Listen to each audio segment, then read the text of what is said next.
I didn't plan on saying any of this to anyone. Honestly, I thought I'd just carry it forever, like a brick wired to my chest. But it's getting heavier, and I'm running out of air. My name isn't important. What matters is that 5 years ago, I married a woman named Lena in a small courthouse in Dayton, Ohio. No big ceremony, no flowers. Just two people promising each other something they genuinely believed they could live up to. A year later, our son Oliver arrived. He's 3 now. Wild curls, sticky fingers, laugh loud enough to shake the walls. If you asked me what I treasure most in the world, it's them, without hesitation. But love and loyalty aren't the same thing. I think I always believed they were. Before marriage, before fatherhood, I lived inside a private habit I never admitted to anyone. Since I was maybe 10 or 11, I used porn as my escape valve. Stress? Porn. Insomnia? Porn. Loneliness? Porn. It wasn't just a bad habit, it was the rhythm of my life. I never learned how to be comfortable around women. I never learned intimacy. I learned fantasy. By the time I hit my late 20s, I'd convinced myself physical relationships were easier if I paid for them. No dating, no pressure, no real connection. Just transactional warmth. It felt cleaner than reality until I met Lena, and real life suddenly mattered. She knew pieces of my past. Not all of it, but enough to know I wasn't exactly proud of who I'd been. Still, she chose me, called it fresh start material. That was her phrase. She believed I could grow into someone solid, reliable, a partner. But belief doesn't magically build a spine. After our wedding, I tried to be the man she thought I was. We moved into a cramped rental and tried to figure out adulthood together. But the deeper we got into bills, laundry, late-night bottle feedings, the more I felt like a kid pretending to be grown. And whenever pressure hit, the old habit was waiting. A doorway I knew too well. It happened when Lena was 6 months pregnant.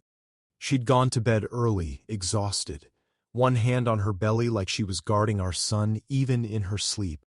I stood in the hallway staring at her door, feeling like a stranger in my own house.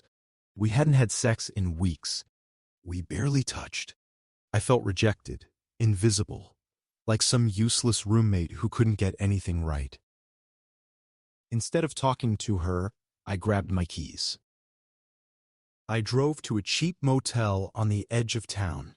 I'd found the woman online. Fake name, blurry pictures, a line that said, "No drama." When she opened the door, she smelled like perfume heavy enough to sting my nose. She sat on the bed, legs crossed, waiting for me to make the first move. I did. I paid her. She leaned in. Her lipstick smeared against my mouth. Her hands were on my shoulders, guiding me down, and I didn't stop her. I let her kneel in front of me. I let her put her mouth on me. I didn't say no. I didn't think about Lena.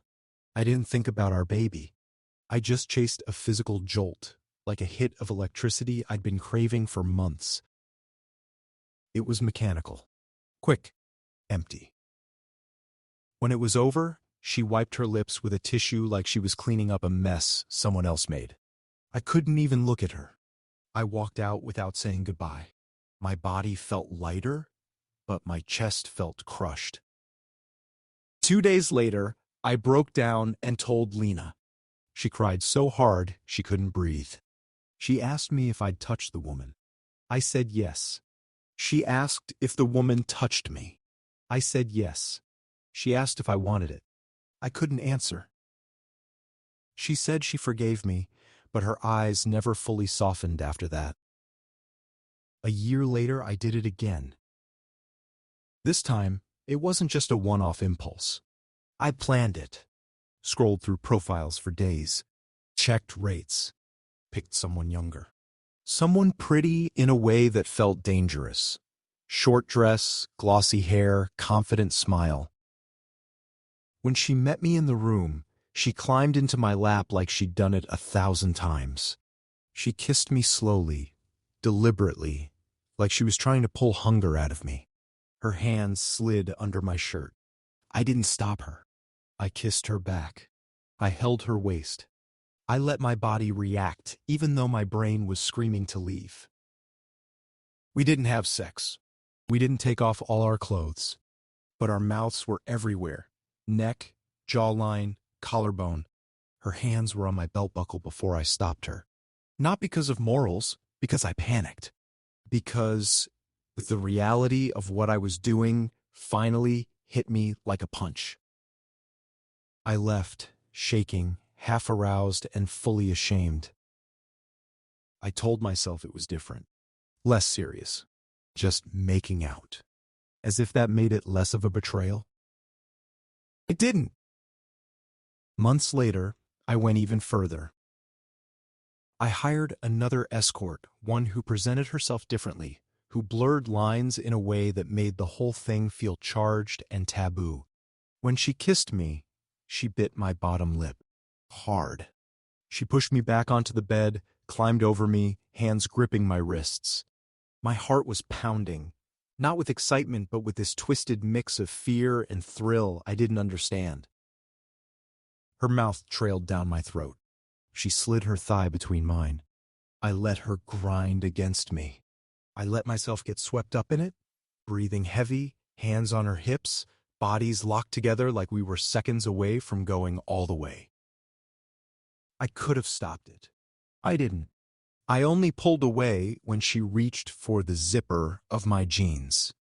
Even then, it wasn't morality, it was shame.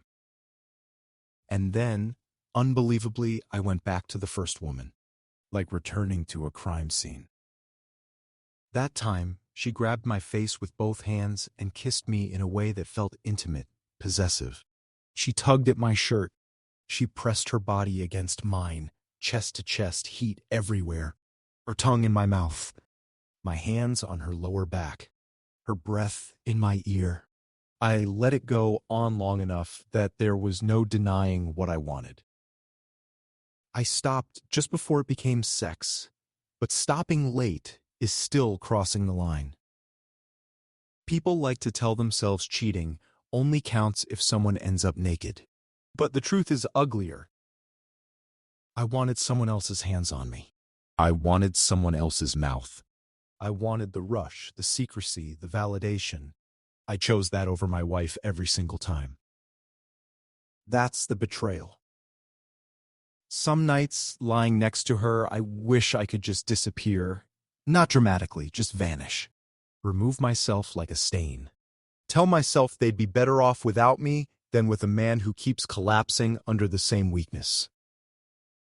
And yet, when my son climbs into my lap and Lena laughs at something stupid I say, there's this tiny spark inside me, like maybe I could change. Maybe I could grow into someone worth staying. I just don't know how. I don't know where to start. I don't know if it's already too late. All I know is this. I'm terrified of losing everything, and even more terrified that I already have.